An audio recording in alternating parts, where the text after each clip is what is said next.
Ahora vamos específicamente a lo que es la Neisseria gonorrhoeae.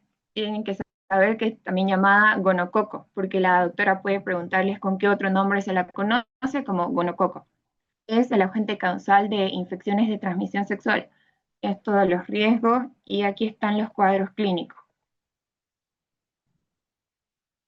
Dice, en las mujeres, esto lo vamos a estudiar así, en las mujeres, en los hombres. Primero que todo en las mujeres, causa lo que es la cervicitis gonocócica.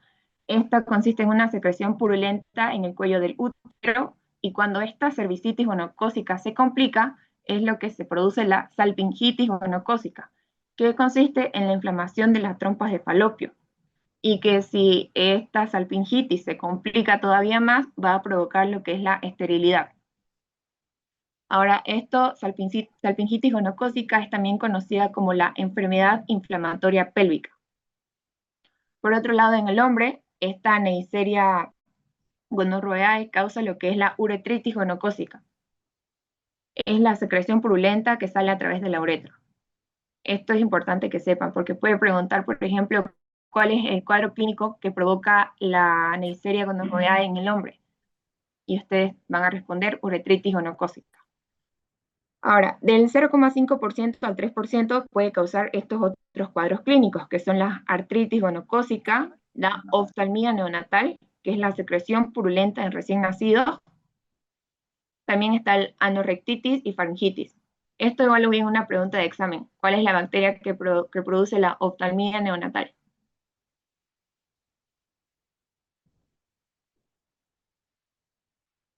Ahora, la estructura dice que es heterogénea, es capaz de cambiar sus estructuras de superficie. Dice que la estructura va a cambiar porque trata de evitar las defensas que tiene el huésped. Y aquí vemos los factores de virulencia. Vemos los factores de virulencia, que tenemos a la pilina, que es la proteína que interviene en la adhesión y resistencia a los fagocitos. Tenemos a la proteína 1, que facilita la supervivencia intracelular al evitar la fusión. Tenemos a la proteína 2, que interviene en la adhesión firme a las células. Tenemos a la proteína 3, que va a proteger a los otros antígenos de los anticuerpos. Y tenemos a los lipo-oligosacáridos que tienen una actividad de endotoxina. Esto igual es una pregunta de examen. Los lipo-oligosacáridos que tienen una actividad de endotoxina. Y después también tienen a lo que es la proteasa IgA1.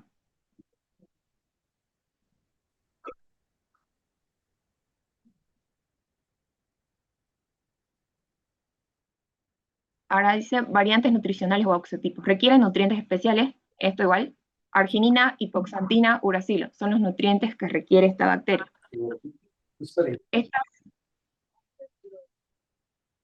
Estas cepas son sensibles a la penicilina. Como ya mencionamos, ¿no es? Causa uretritis asintomática en el hombre o infección gonocócica diseminada en las mujeres. Posteriormente esta bacteria, esto dice que adquirió resistencia. Aquí vamos a hablar de lo que es la resistencia de esta bacteria.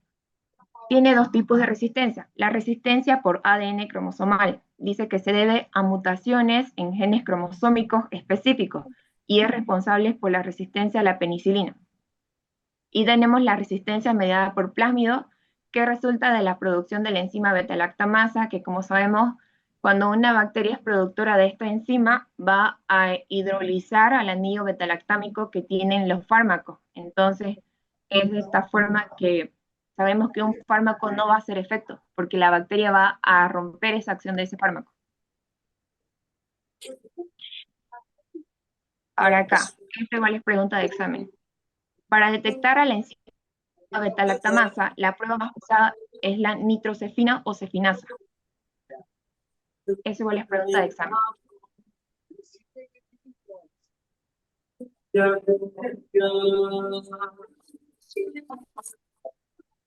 audio, por favor.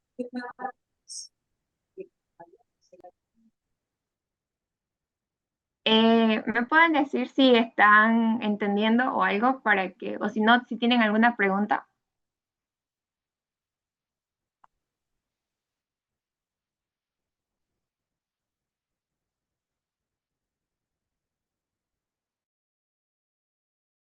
¿Se entiende, ¿Se Auxi? entiende?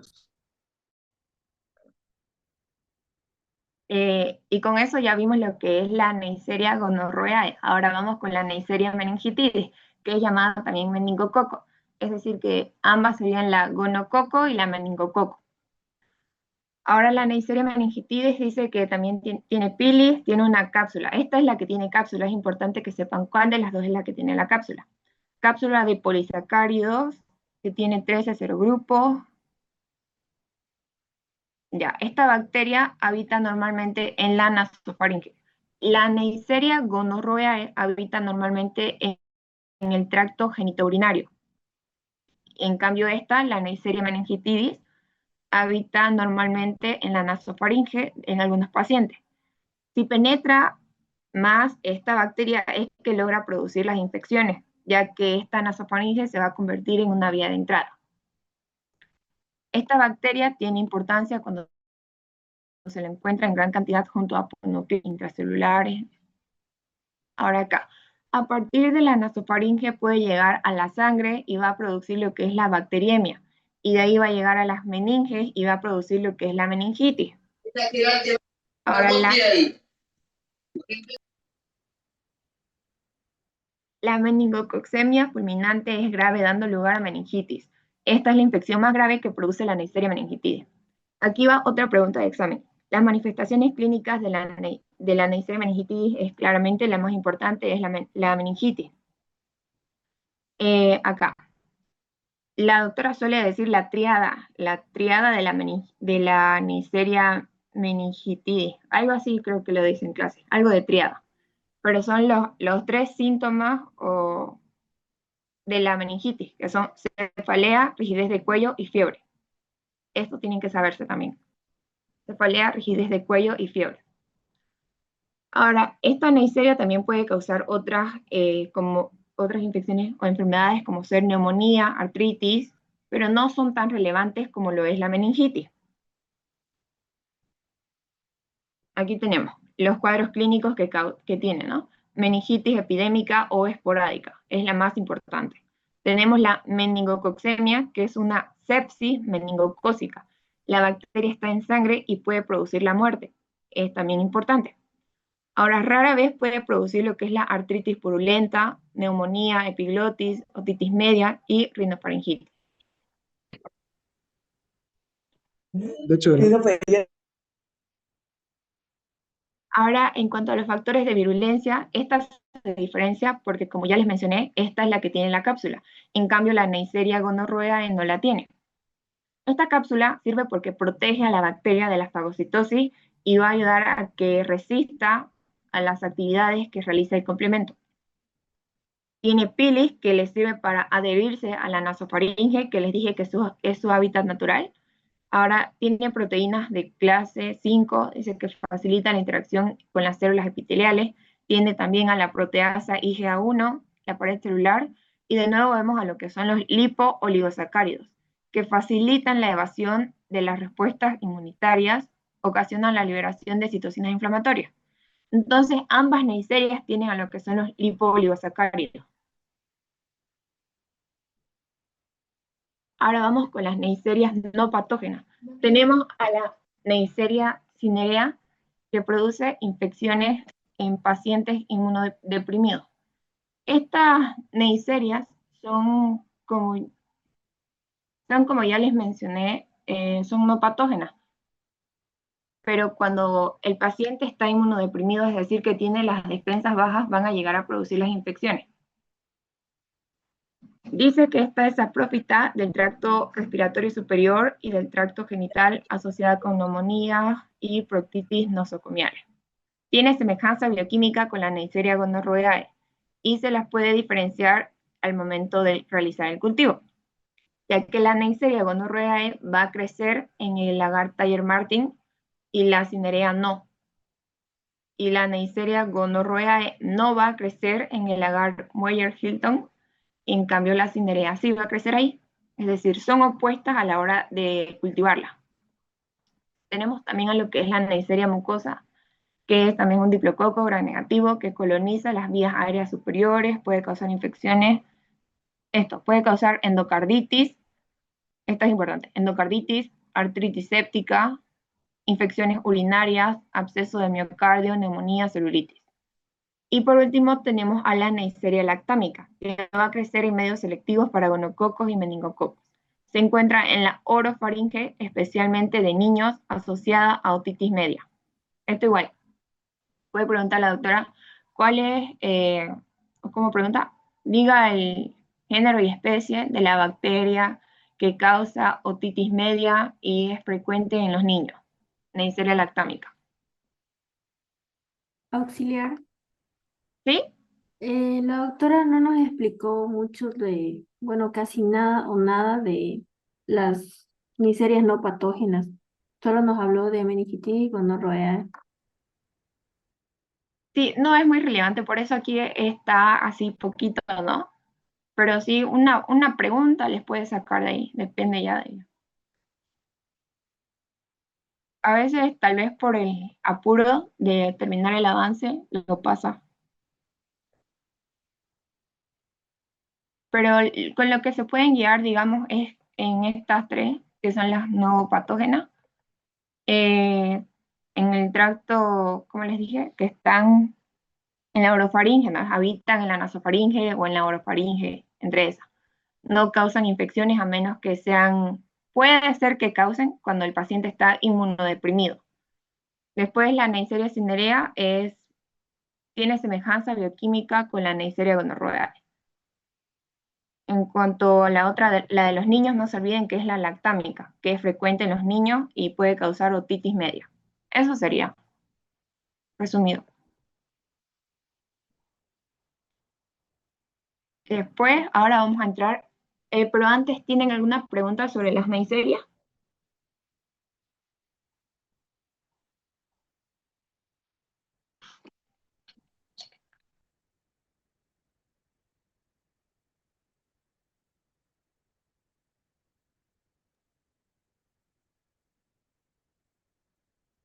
Vamos a entrar entonces a las enterobacterias.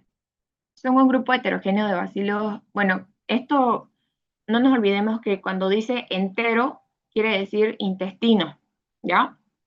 Entonces, enterobacterias. Son un grupo heterogéneo de bacilos gram negativos cuyo hábitat natural es el intestino de los humanos y animales.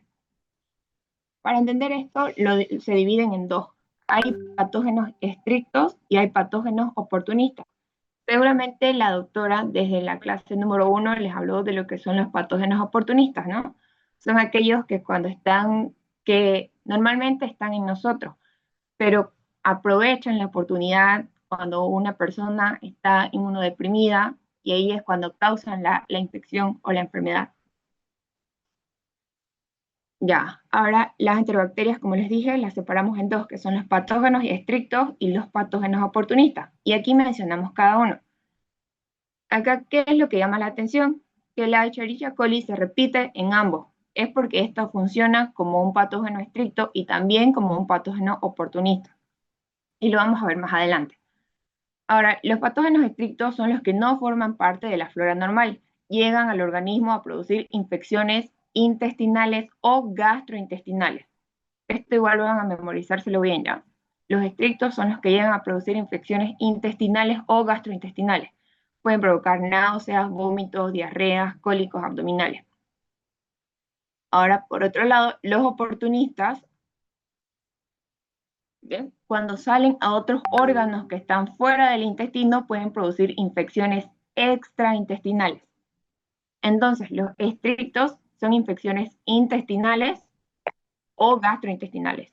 Y los oportunistas son infecciones extraintestinales, como por ejemplo infecciones urinarias, meningitis, sepsis, neumonías, osteomielitis.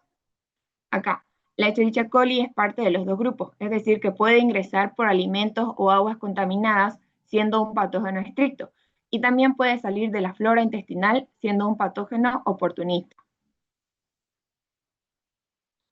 En cuanto a la fisiología y estructura, son bacilos gram negativos de tamaño intermedio, pueden ser inmóviles o móviles. Esta, si se acuerdan, la práctica de esta era la de la galería bioquímica, ¿no ves? Ahí es donde veíamos que habían algunos que eran móviles y otros que no. Ya. dice que son anaerobios facultativos, crecen en varios medios no selectivos, fermentan, esto es clave igual, fermentan la glucosa, y la doctora lo repitió varias veces en laboratorio. Las enterobacterias sí o sí tienen que fermentar la glucosa. Son catalasa positivos y son oxidasa negativos. A ver acá, estructura antigénica. Ya, esto es importante. ¿Se acuerdan hace rato? Les hablábamos de las neiserias. Estas tenían como factor de virulencia a los lipooligosacáridos, ¿no? Acá las enterobacterias tienen a los lipopolisacáridos. Específicamente el lipopolisacárido termoestable es el principal antígeno de la pared celular. La clasificación serológica de las enterobacterias se basa en 3 grandes grupos de antígenos. Aquellas que tienen pared celular van a tener al antígeno O, llamado también polisacáridos somáticos. Las que tienen cápsula van a tener al antígeno K, llamados antígenos capsulares. Y las que tienen flagelo van a tener al antígeno H o antígenos flagelares. Esto igual tienen que memorizárselo cada uno. ¿Para qué significa? La O es cuando tiene pared celular, la K es cuando tiene cápsula y la H es cuando tiene flagelo. Estos antígenos se detectan mediante la aglutinación con anticuerpos específicos. Ya. Ahora en cultivo. El medio de cultivo específico y selectivo para los bacilos gram negativos es el agar McConkey. Y aquí es el agar McConkey. Aquí vemos a las que son fermentadoras de lactosa. Son la Escherichia, Klebsiella, Enterobacter, Citrobacter y Serratia. Y a las no fermentadoras de lactosa, que tenemos Proteus, Salmonella, Shigella, Yersinia. ¿Se acuerdan? ¿No? Es que en Lab hicimos esto y les hicimos justamente dividir el agar en dos para ver la mitad de la parte rosada y la otra mitad amarilla, para que diferencien cuándo fermenta y cuándo no fermenta. También ese mismo día hicimos la siembra en el agar SS, que era para distinguir a la salmonela de la shigella, de las cuales una de las dos tenía un puntito negro en el centro. Y ahora acá, la acción patógena de las enterobacterias se debe a que algunas liberan endotoxinas, otras presentan cápsula, lo cual le va a dar una acción antifagocitaria, y además muchas de estas bacterias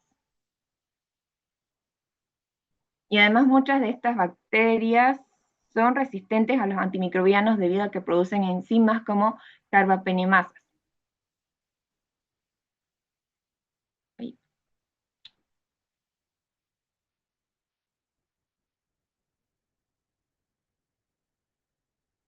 Ahora sí vamos con la clasificación. Primero, la Escherichia coli la vamos a ver, como ya dijimos, funciona como un patógeno estricto. ¿Por qué? Porque la podemos consumir en alimentos, ¿no? En alimentos contaminados o algo así. Y funciona como un patógeno oportunista. ¿Cuándo? Cuando sale de su hábitat, que es el intestino. Cuando sale de ahí hacia otros órganos, es un patógeno oportunista. ¿Cuáles son los factores de virulencia de esta bacteria? Tiene adhesinas, tiene los antígenos O, H y K. ¿Cuál era cada uno? O era de la pared celular, ¿no? La K era de la cápsula y la H era del flagelo, creo. Y también tiene fimbria.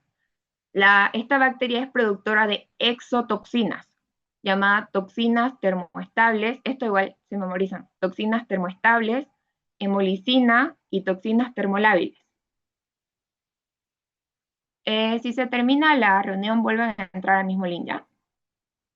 Ya, y toxinas termolábiles. Son bacilos gram negativos, anaerobios facultativos, fermentadores de la glucosa. Presenta un lipopolisacárido y tiene el antígeno somático O. Produce una endotoxina llamada lípido A. Y aquí la separamos de las dos maneras que funciona, como patógeno estricto y como patógeno oportunista. Ahora, como patógeno estricto, dijimos que iba a causar infecciones intestinales o gastrointestinales, ¿no? Aquí dice gastroenteritis. Las cepas que producen gastroenteritis son 5. Tenemos a la E. coli enteropatogénica, que va a afectar al intestino delgado, provocando la diarrea infantil. Tenemos a la E. coli enterotoxígena, que afecta al intestino delgado también, provocando la diarrea del viajero. Tenemos a la E. coli enterohemorrágica, que esta va a afectar al intestino grueso, provocando la diarrea acuosa llamada colitis hemorrágica. Esta normalmente es causada al consumir carne mal cocida, carne de res mal cocida. Tenemos a la E. coli enteroinvasiva, que afecta también al intestino grueso, provocando lo que es la diarrea acuosa o disentería. Y tenemos a la E. coli enteroagregativa, que afecta al intestino delgado, provocando también la diarrea acuosa, vómitos y deshidratación. Esto igual tienen que aprenderse, porque la doctora, me acuerdo que una vez preguntó eso, mencione 3 cepas de, de E. coli y tienen que saberse. También puede preguntar cuál es la cepa que provoca la diarrea del viajero. Y ahí se la tienen que mencionar todo esto. Ahora, por otro lado, la E. coli también es patógeno oportunista, provocando infecciones extraintestinales. Como dice extraintestinales, quiere decir que va a ser fuera del intestino, ¿no? Todo esto era en intestino delgado y grueso, aquí dice. Ahora acá va a provocar lo que es bacteriemia, infecciones del aparato urinario, como cistitis o pielonefritis, prostatitis, meningitis neonatal, infecciones intraabdominales, que están asociadas a perforación intestinal. Ahora acá viene otra pregunta. ¿Cuál es la bacteria que más conocida por causar infecciones o la que más causa infecciones del aparato urinario? Es E. coli, ¿ya? Ahora vamos con la siguiente. La E. coli la avanzamos solita porque tenía doble función, que era patógeno estricto y patógeno oportunista. Ahora vamos a ver netamente los patógenos estrictos, que aquí de nuevo repetimos, son los que causan infecciones gastrointestinales. En primer lugar tenemos a la salmonela y tenemos eh, salmonella entérica y Shigebongur. Ya, presentan flagelos peritricos. Este igual puede ser una pregunta. ¿Qué tipo de flagelos presenta la salmonela? Peritricos. Sí, esa es una pregunta. Ya, dice que casi nunca fermentan la lactosa, producen sulfuro de hidrógeno. El género se identifica por características bioquímicas, ya. Poseen antígenos O y H. No posee antígeno K. ¿Qué quiere decir? Que no tiene cápsula, ¿no? Y antígenos capsulares B. Estos son diferentes. La mayoría de las infecciones se adquieren al comer alimentos mal cocidos. Esto. Entonces la salmonela, su forma de transmisión se puede decir que es por comer alimentos mal cocidos, como aves, huevos, lácteos. Ahora la salmonela entérica tiene subespecies, que son la salmonella typhi, paratyphi A, B y C, la salmonella typhimurium, la salmonella enteriditis. Factores de virulencia, pili, flagelos, antígeno B, sobreviven a los macrófagos que la fagocitan y se extienden desde el intestino a otras partes del cuerpo. Producen enterotoxinas. Esto es importante, producen enterotoxinas.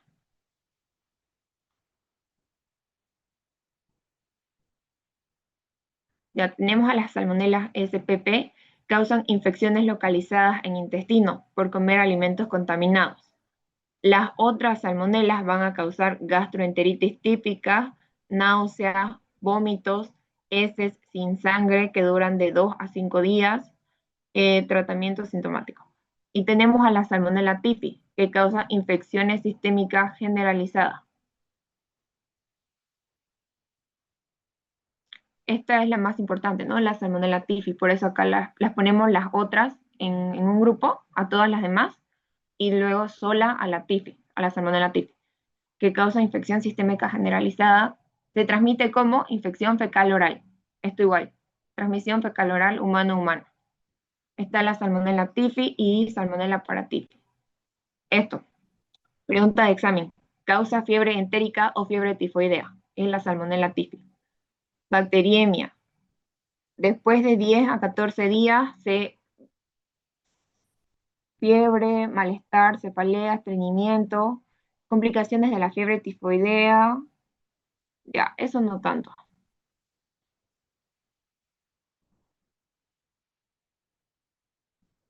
Ahora vamos con la Shigella. De estas igual se aprenden sus subtipos o sus especies, ¿no? Todas, porque menciona la doctora que digan las especies de la Shigella, digamos. Shigella sonei, flexneri, boidi, dysenteriae. Estas no son fermentadoras de lactosa, factor de virulencia, importante. Se adhieren en la mucosa del ileón y colon con inflamación y ulceración. Esto es muy importante. ¿Cuál es la bacteria que se adhiere al intestino y causa inflamación y ulceración? La Shigella. Síntomas de esto o síntomas característicos, diarrea con moco, pus y sangre. Estos tres, diarrea con moco, pus y sangre, igual es pregunta de examen. Y esto se llama disentería. Y como veíamos acá, hay especialmente acá una Shigella dysenteriae. Produce toxinas, una neurotoxina, esto igual les pregunta, neurotoxina Shiga, que hace que la diarrea sea líquida al inicio, pero a los 3 días se produce daño endotelial con las heces de tipo disentería. Es una bacteria que tiene invasividad y también tiene el lipopolisacárido que contribuye al daño celular. El ser humano es el único reservorio de estas bacterias y se transmiten de persona a persona por vía fecal oral. Tiene mayor riesgo en niños, jardines, guarderías. Aquí está lo de la disentería. Disentería basilar, presencia de espasmos abdominales. Estas son las características de la disentería. Igual pregunta de examen. Presencia de espasmos abdominales, diarrea, fiebre, heces con sangre. Y si le pregunta cómo unas características de las heces, ¿no es? Que son diarreas con moco, pus y sangre. Sí o sí estos tres. Moco, pus y sangre. El primer signo de la infección va a ser la diarrea acuosa sin invasión de la mucosa. Y el tratamiento antibiótico, esto no. Ya, ahora seguimos con la Yersinia. Tenemos a la Yersinia pestis, Yersinia enterocolítica, Yersinia pseudotuberculosis. Y ahora, ya. Los huéspedes naturales son casi todos los animales, pueden producir enfermedades graves en el humano. Tienen capacidad de resistir a la fagocitosis. La Yersinia, esto, pregunta de examen. La Yersinia pestis produce la peste. Es una infección zoonótica y el ser humano es el anfitrión. Y los reservorios naturales son las ratas, ardillas y los conejos. La enfermedad se transmite, esto igual, por eso está con otro color. La enfermedad se transmite por la picadura de pulgas, contacto directo con tejido infectado y de persona a persona por inhalación de aerosoles. Entonces, diga el género y especie de la bacteria que provoca la peste. Es Yersinia pestis. Ahora la Yersinia enterocolítica se transmite por exposición a los alimentos o a productos sanguíneos contaminados.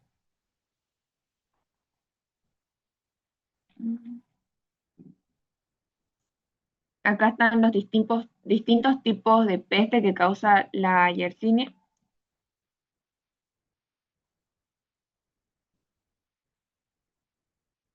Y ya se va a acabar la reunión. Vuelven a entrar al mismo link y vamos a seguir con esto.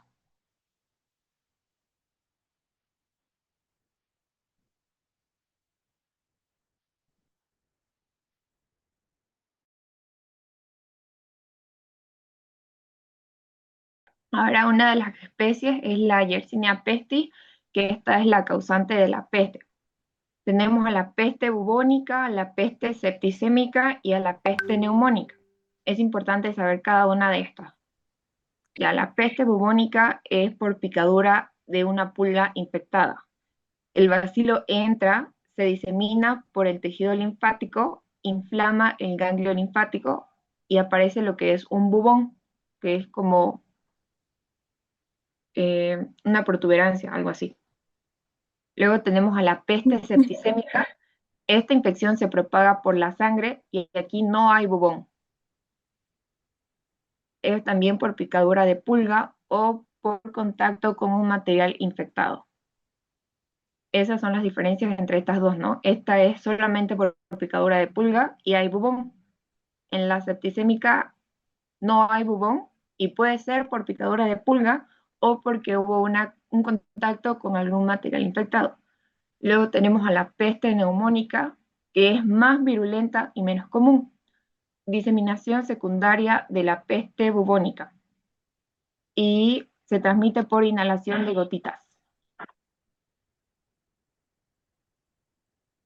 Tenemos a la Yersinia enterocolítica, que se aísla del suelo, agua y el tracto intestinal de animales. Es común encontrarla en la leche, carnes, aves. Invade la mucosa intestinal y va a producir diarreas y adenitis supurada.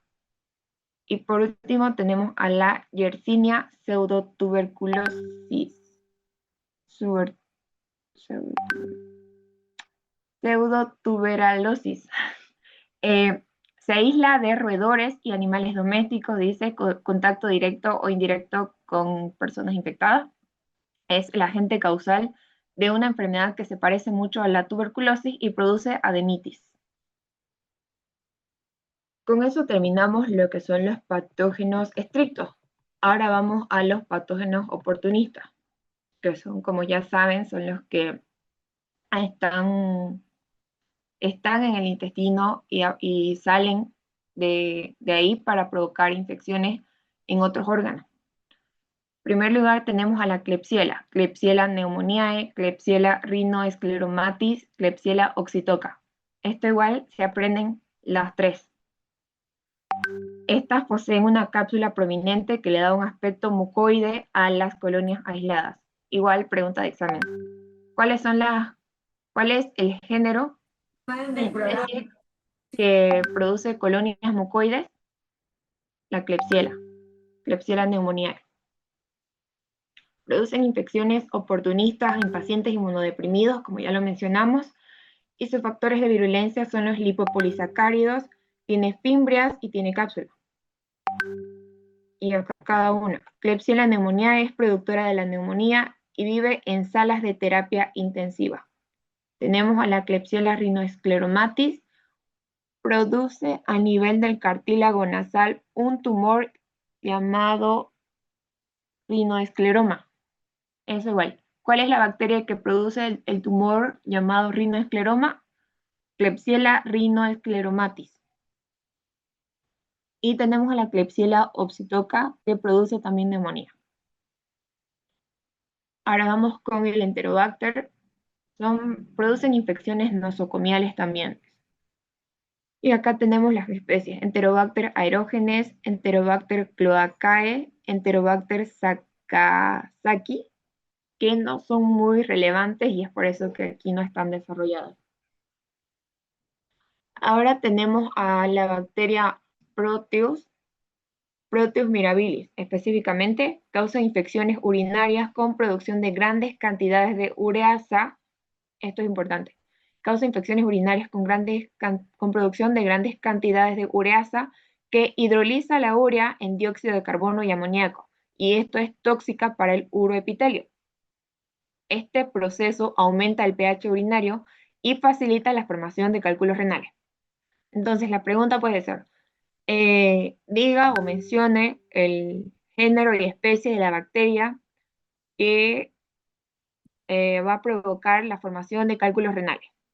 Proteus mirabilis, porque indirectamente va a provocar la formación de cálculos renales, ¿no? Y ahora acá tenemos a las otras bacterias, que está Citrobacter, Morganella, Serratia y Providencia. Son infecciones intrahospitalarias.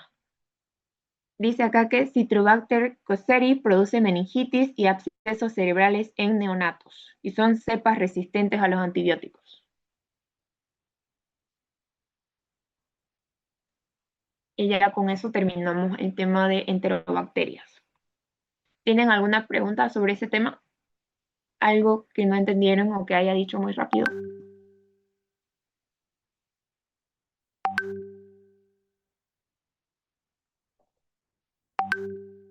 No, auxiliar. Ya, seguimos. Vamos con los bacilos gram negativos no fermentadores. Una característica principal del tema que veíamos antes era que sí o sí fermentaban la glucosa, ¿no? En este caso no. Los bacilos gram-negativos no fermentadores no van a fermentar la glucosa, como su nombre lo dice. Dice, son no fermentadores de carbohidratos y utilizan el medio McConkey. También se diferencian en el medio de cultivo TSI, y como son no fermentadores, va a dar alcalino-alcalino, es decir, que el tubo de TSI va a quedar de color rojo, ¿no ven? Ahora, estas son bacterias oportunistas, son patógenos oportunistas, ya que producen infecciones en animales y humanos. Y tenemos a las pseudomonas. En el grupo, en el grupo fluorescente tenemos a la pseudomona aeruginosa, a la pseudomona fluorescens y a la pseudomona pútida. Y en los grupos no fluorescentes tenemos a estas otras, que no son muy relevantes. Pero estas tres sí o sí se las aprenden, que son del grupo fluorescente. Ya, son saprófitos en el medio ambiente, en la tierra, en materia orgánica, en descomposición, agua, y viven en ambientes húmedos, como por ejemplo el agua estancada. En el ambiente hospitalario se encuentran en las comidas, como dijimos, en ambiente húmedo, ¿no? En las flores, en los jarrones, en los baños, en los respiradores, en los equipos de diálisis y todos esos equipos que pueden estar húmedos. Poseen enzimas y toxinas que aumentan su virulencia y las hacen resistentes a los antibióticos. Las infecciones por pseudomonas son oportunistas, es decir, que van a aprovechar, como ya dijimos, estas bacterias las encontramos mucho en el ambiente hospitalario. Como sabemos, ahí están personas enfermas, ¿no? Personas que tienen el sistema inmunológico deprimido. Es por eso que decimos que son oportunistas. Van a ir a atacar justamente a esas personas inmunodeprimidas. Son bacilos gram negativos móviles, rectos o curvados que suelen disponerse en parejas. Son aerobios estrictos y la presencia de citocromo oxidasa, lo que les decía, hace rato les decía que oxidasa positivo son solamente dos, que eran las neiserias y las pseudomonas. Y aquí dice, la presencia de citocromo oxidasa en pseudomonas las distingue de las enterobacterias. Algunas producen pigmentos como la piocianina y la fluoresceína. Estos pigmentos igual se los tienen que saber de memoria. La pseudomona aeruginosa es la más frecuente y acá la vemos. Ya. La pseudomona aeruginosa tiene pilis o fimbria que le dan adherencia a la bacteria. Tiene cápsula que no permite que esta bacteria sea fagocitada y además va a inhibir la acción de los antibióticos. Tiene lipopolisacáridos que funcionan como una actividad de endotoxinas y produce lo que es la piocianina, el pigmento que produce formas tóxicas del oxígeno. La piocianina es de color verde y tiene olor a uva. Produce toxinas y enzimas. Esto igual importante. Exotoxina A, S, elastasa, proteasa alcalina, fosfolipasa. Están ubicados en la naturaleza y en los ambientes húmedos de los hospitales como el respirador mecánico, que ya lo mencionamos. Colonizan de forma transitoria el tracto respiratorio y digestivo en pacientes hospitalarios. Y ahora vamos con los cuadros clínicos.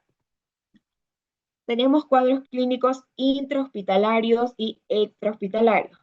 Intrahospitalarios quiere decir que tienen que estar ahí internados, pacientes internados. Y extrahospitalarios son pacientes ambulantes. Y en primer lugar tenemos a las infecciones pulmonares como traqueobronquitis, bronconeumonía necrosante.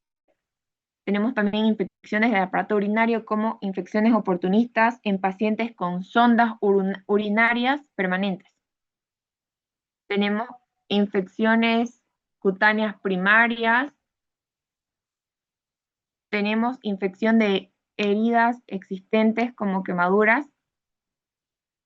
Esto es pregunta de examen. ¿Cuál es la bacteria que afecta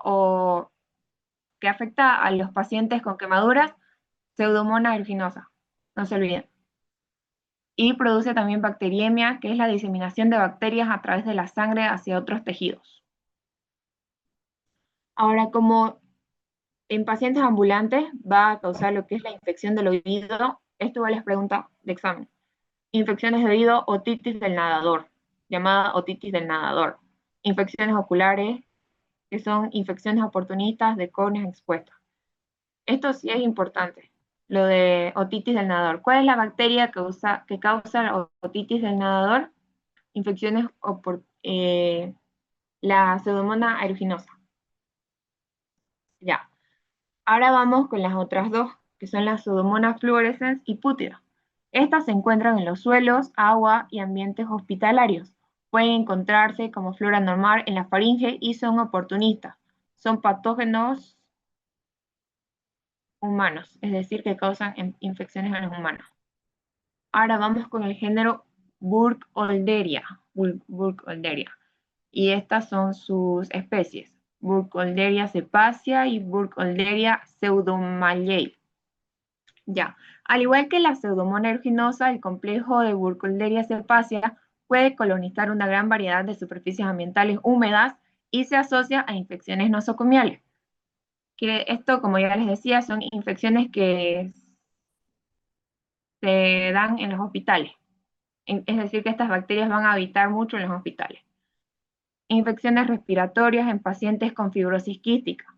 Infecciones urinarias en pacientes que tienen sondas. Y la septicemia en pacientes que tienen catéteres intravasculares contaminados. Tenemos a la Burkholderia cepacia. Esta se aísla del medio hospitalario y de muestras clínicas y producen un pigmento amarillo. Esto no es muy importante, pero sí lo importante acá sería que sepan su nombre. Aquí sí, miren. Dice que la Burkholderia pseudomallei produce mieloidiosis, que es una infección supurativa aguda que se parece a una infección pulmonar crónica. Y esto se clasificaría como una neumonía extrahospitalaria. Y también dice que produce abscesos en pulmón, vaso, hígado y nódulos linfáticos. Tenemos al género Stenotrophomonas y tenemos a la especie Maltophilia. Es la responsable de infecciones en pacientes inmunodeprimidos, provocando bacteriemia, que es cuando la bacteria ya está en sangre, neumonía, meningitis, infecciones de herida. Puede producir infecciones, en algunos casos solo es un colonizador, provocando sepsis, neumonías, infecciones de herida. Género Acinetobacter baumannii y Acinetobacter ewoflii. Dice, además de superficies húmedas, ya, esta es diferente a las demás, porque las demás mencionábamos que vivían en superficies húmedas como suelo, agua, jarrones con flores, equipos húmedos del hospital, pero esta de acá, Acinetobacter, puede sobrevivir también en superficies secas como la piel del ser humano. Son parte de la microflora bucofaríngea normal. Son cocobacilos gram-negativos, oxidasa negativos, se subdividen en oxidadoras de la glucosa, que es la Acinetobacter baumannii, y no oxidadoras, que es la Acinetobacter ewoflii. Ahora vamos a ver el género Moraxella. Moraxella catarrhalis, dice, es un diplococo gram-negativo que causa bronquitis, bronconeumonía, sinusitis, otitis. La mayoría de estas cepas producen beta-lactamasas y son resistentes a las penicilinas.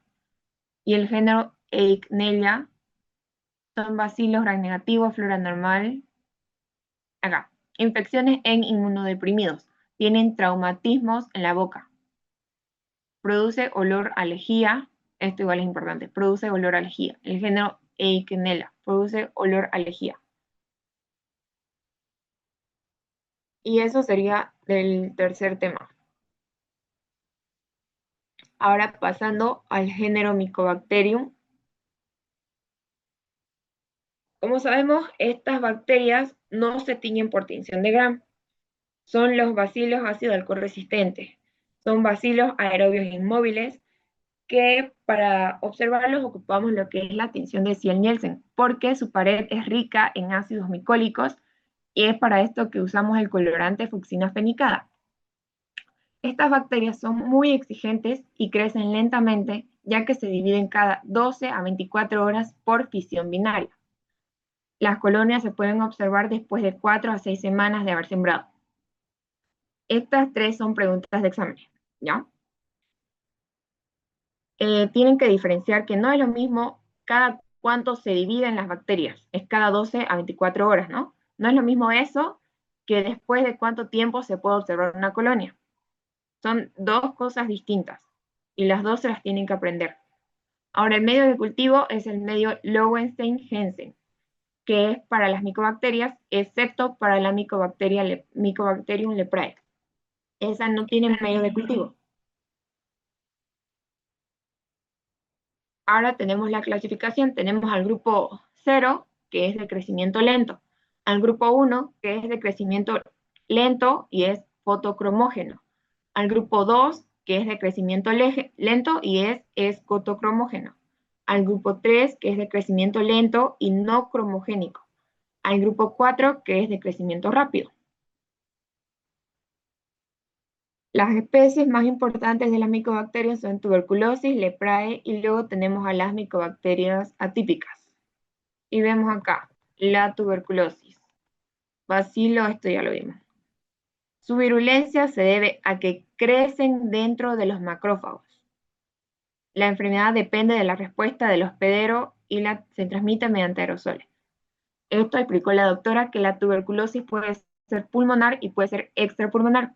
La extrapulmonar decía ella que es cuando ya infectó al pulmón y ya va a pasar a distintos órganos. Aquí está, ¿no? Primero ocurre la pulmonar y si esta no se cura y el paciente está muy inmunodeprimido, pasa a ser extrapulmonar.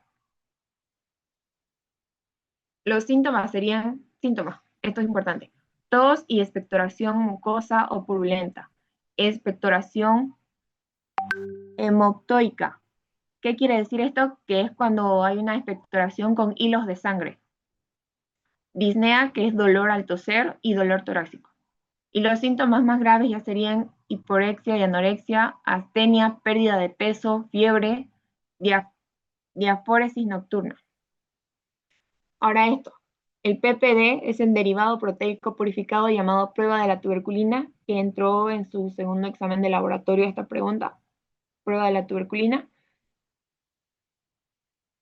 Luego tenemos dice acá que un paciente sintomático respiratorio es aquel que tose por más de 15 días, es decir, que no para de toser. Paciente sintomático respiratorio. La vaciloscopía es la prueba de oro para la tuberculosis, ya sabemos. Ahora los antibióticos usados son la isoniazida, rifampicina, piracinamida, etambutol. Se usan múltiples fármacos para evitar la multiresistencia. Acá, MDR es un paciente multidrogoresistente. Un paciente se vuelve multidrogoresistente porque abandona el tratamiento, es decir, que no lo termina. Y tenemos a la vacuna de la BCG. Se usa como prevención para evitar la tuberculosis. Es la vacuna BCG, no se olviden eso. Ahora vamos con Mycobacterium leprae, conocida como la enfermedad de Hansen. No existe medio de cultivo, como ya lo habíamos mencionado. Se usa la prueba de la lepromina. Esto es importante. Prueba de la lepromina. Es una prueba cutánea. Así como hace rato no era la prueba de la tuberculina, era para la Mycobacterium, para la tuberculosis. Acá es para la lepra. Se llama prueba de la lepromina. Es una prueba cutánea también. Ahora, esto también es pregunta de examen. Si no me equivoco, esto suele ponerlo como verdadero o falso. La lepra tuberculoide se observan pocos o ningún bar. Y ahí ustedes ponen si es verdadero o falso. Esa es la diferencia entre estas dos. La lepra tuberculoide dice placa eritematosa, pero esto es lo principal. Pocos o ningún bar en la tuberculoide. Y en cambio, en la lepra lepromatosa, abundantes bar. Eso se aprenden a diferenciar bien. Ahora acá, ambas afectan a los nervios, pero ambas son indoloras. Y también otra diferencia que veamos, en la lepra tuberculoide, la prueba de la lepromina va a salir positiva. En cambio, en la lepra lepromatosa la prueba de la lepromina va a salir negativa. Y por último, las micobacterias atípicas. Y acá tenemos a Mycobacterium kansasi. Esto igual se aprenden. Ella suele preguntar, mencione especies de micobacterias atípicas. Kansasi, Gordonae, Avium y Fortuitum. Y esto también recuerdo que la doctora lo explicó en laboratorio, así que ustedes sí o sí lo tienen que saber. Se usa el medio de Lowenstein-Jensen. Colonización asintomática, provoca enfermedad pulmonar crónica localizada, enfermedad diseminada, principalmente afecta a los pacientes con SIDA.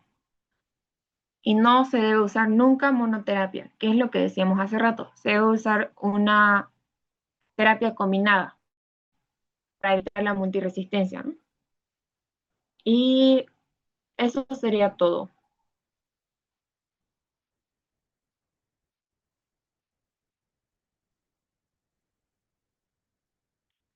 ¿Tienen alguna pregunta, alguna duda?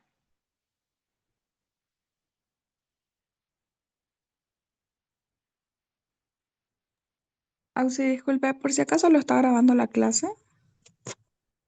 No, no la grabé. Yo sí lo estaba grabando, excepto 20 minutos antes que comience.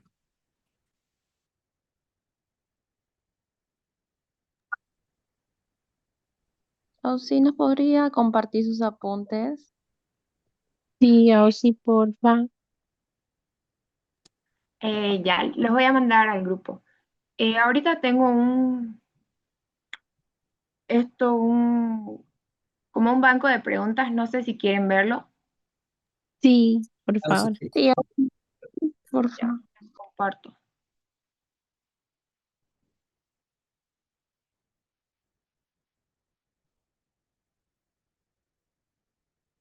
Ya, lo que decíamos, ¿no? El agente transmisor de la peste bubónica es la Yersinia pestis. Ya lo aprendimos eso. Ahora acá, la presencia de materia fecal, abundante moco, leucocitos, glóbulos rojos y bacterias es característico de una infección por. ¿Se acuerdan, no? Que les dije que era la disentería? Características de la disentería era que era diarrea con moco, pus y sangre. Y acá dice glóbulos rojos, moco, ya les está diciendo, ¿no? Moco, sangre, era Shigella.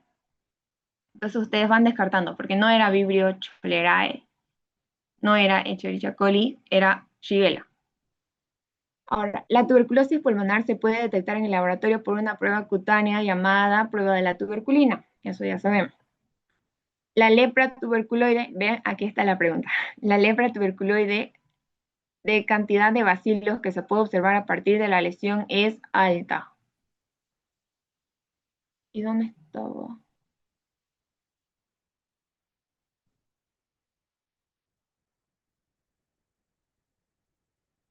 Y eso es falso porque decíamos que en la tuberculoide era pocos o ningún bacilo lo que podemos ver. Es en la lepromatosa lo que vemos hartos bacilos.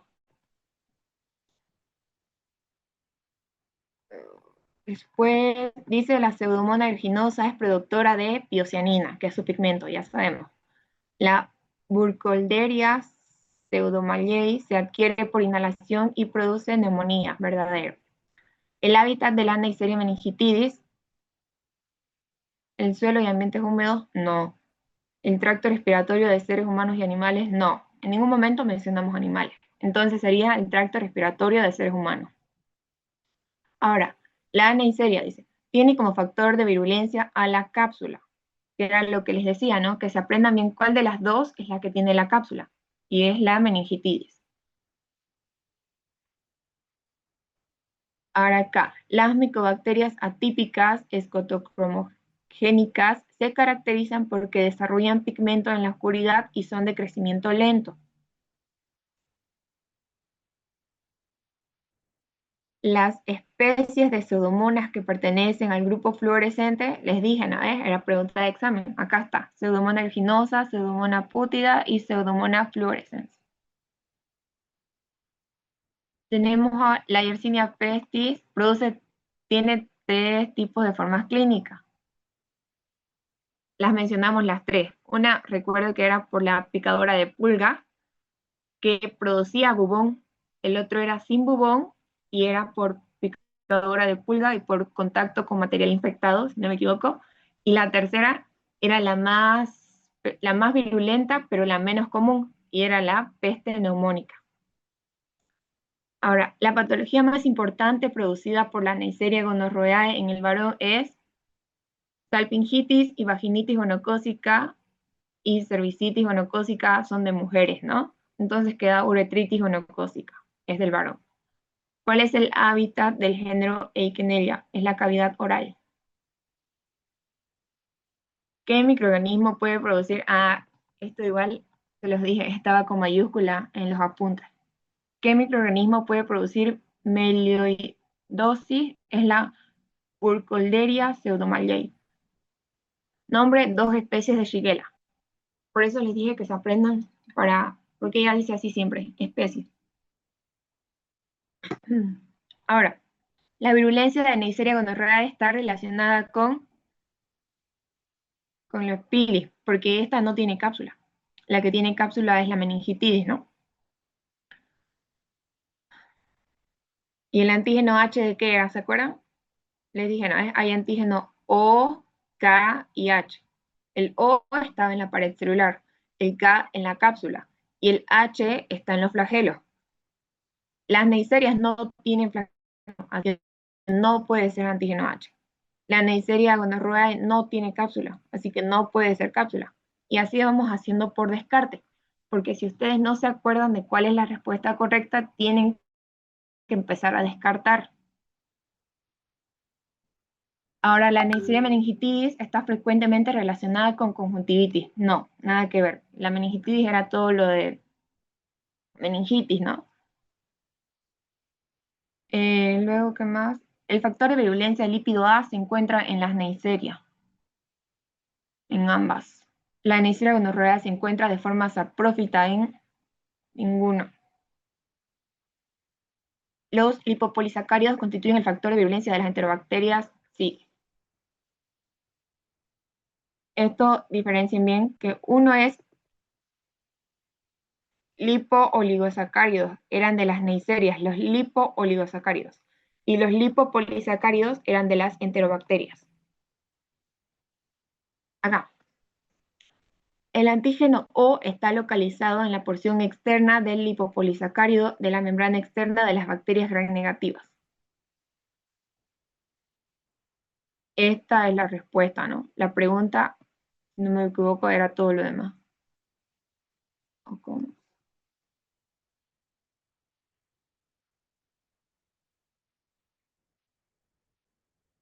Pero el antígeno O decíamos que estaba en la cápsula. Acuérdense de eso. La característica principal de un paciente que tiene diarrea con espasmos abdominales, abundante pus y sangre en las heces es propia de una infección causada por Shigella, lo que les decía, ¿no? Es diarrea con moco, pus y sangre. No se olviden eso. Otra característica de la Shigella era que puede adherirse al epitelio del ileón, ¿no? Ahora, ¿la Neisseria gonorrhoeae puede producir artritis supurativa? Sí. El hábitat del género Eikenella es la cavidad oral. Indica el género de Shigella flexneri. Acá, como dice, indique el género, me imagino que solamente estaba la palabra flexneri. Entonces ustedes tenían que rellenarlo con la palabra Shigella. Luego dice, ¿cuál es el hábitat del género Proteus, el tracto intestinal?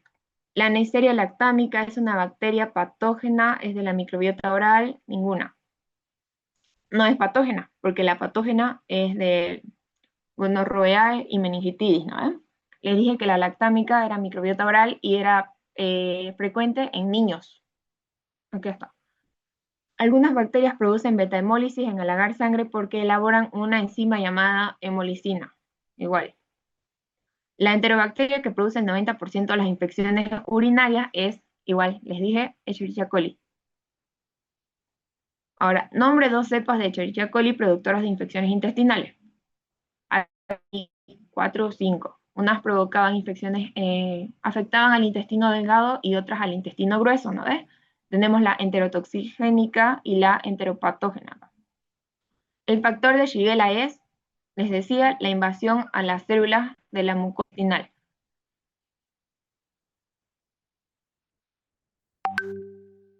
¿La Shigella es una bacteria que se encuentra normalmente en el intestino? No. ¿La salmonelosis es una infección de transmisión alimentaria? Sí. ¿La fiebre tifoidea es producida por Salmonella typhi?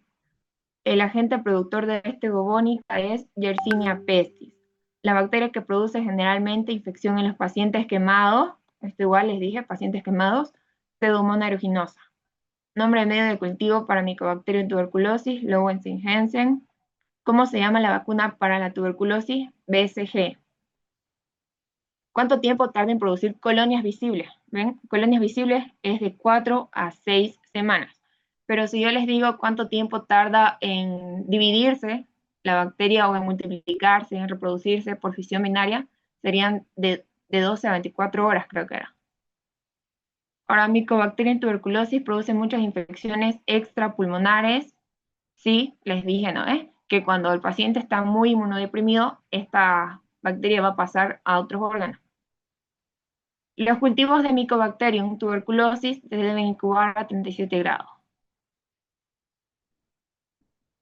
Dice, en los pacientes con lepra lepromatosa se observa una gran cantidad de bacterias, sí.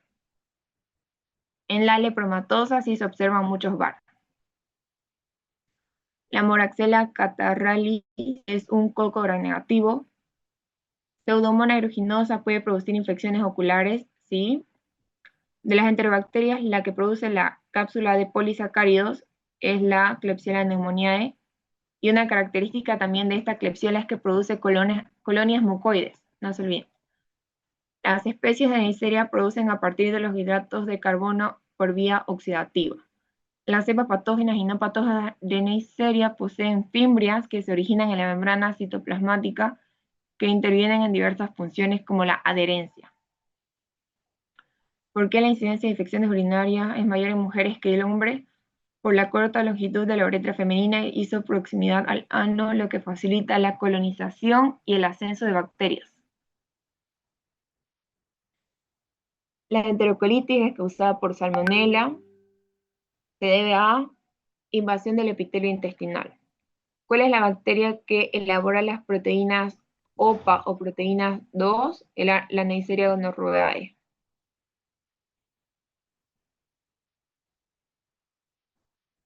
Esto. Bacilo gram negativo que produce infecciones oculares y úlceras de la córnea, Pseudomonas aeruginosa. Pigmento que produce piocianina. ¿Cuál es la vía de asimilación de los carbohidratos? Vía oxidativa. Hábitat de la Wicorderia pseudomallei, suelo y agua. Complejo Mycobacterium tuberculosis integra las siguientes bacterias: tuberculosis, Mycobacterium tuberculosis, Mycobacterium bovis, Mycobacterium africano. Prueba de la tuberculina y la de la lepra se llamaba prueba de la lepromina, ¿no ves? No se olviden eso.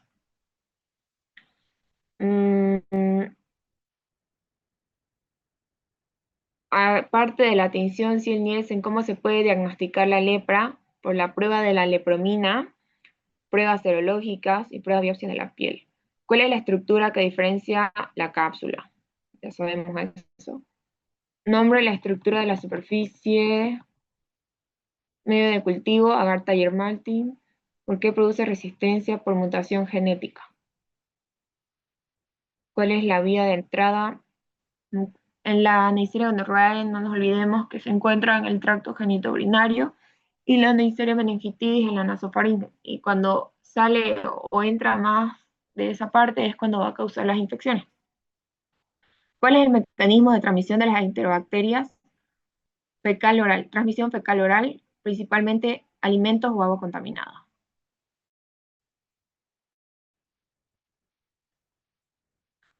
Todas las enterobacterias producen endotoxina. Las enterobacterias diferencian por síntomas de la infección verdadera. Lo que les decía, ¿no? Mencionar 3 tipos de E. coli. productoras de diarrea.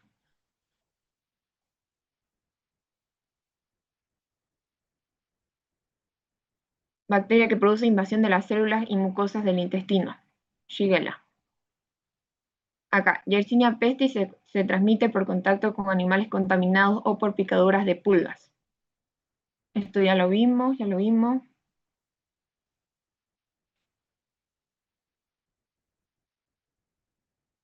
Acá, ¿no ves? Cuando una persona se hace un mal tratamiento, es decir, que no cumple con el tratamiento de la tuberculosis, se puede producir una resistencia adquirida o secundaria. ¿Cómo se llamaba este paciente? Era un paciente multidrogo resistente, ¿no? Que era ese paciente que dejaba a media su tratamiento.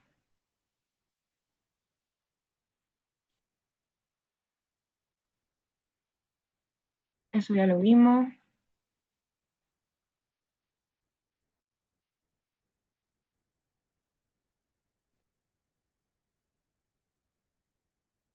Bueno, eso sería todo.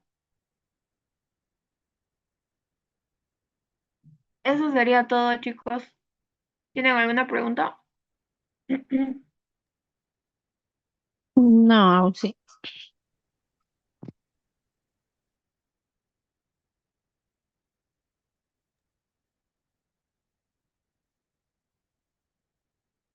Ya. Estudien las partes específicas que les dije, ¿no? Aprenderse género y especie y esas cositas que les iba diciendo mientras les iba. Sí, no se olvide de pasarnos sus apuntes, por fin. Ya, le voy a pasar al grupo. Porfa.